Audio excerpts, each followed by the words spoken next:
দিদি, কাল তো রাখি, আমার কি গিফট দিবি? যখন দেব তখন দেখবি। আমি তো শুধু রাখি পরাবো, তাছাড়া গিফট আমি দেব কেন? তুই দিবি তো আমাকে। আমি আবার কোথা থেকে গিফট পাবো? আমি ছোট মানুষ না, বরং তুই আমার গিফট দিবি। ও, রাখিও পরাবো আমি, গিফটও দেব আমি? কেন, সবাই তো দেয়। আর কি গিফট দিবি বলতো? দোতলা স্কেল বক্স, আর দিকে পেন্সিল থাকবে, রবার থাকবে, আর পেন থাকবে।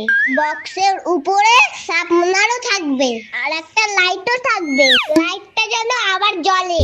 আর এমন ভাবে গিফটটা দিবি না আমি জানতেই না পারি, আমি যেন সারপ্রাইজ হয়ে যাই। হ্যাঁ, এ কি আবার সারপ্রাইজ? শোন, এই রাখিটা বেঁধে দিয়েছি, খুলবি না, এতে অনেক শক্তি আছে। তাহলে কি আমি শক্তিমান হয়ে গেছি? হ্যাঁ, এবার তুই আমার গিফটটা দে তো। আচ্ছা, দাঁড়া দাঁড়া, হাত পাত। এটা আবার কোনো গিফট হলো?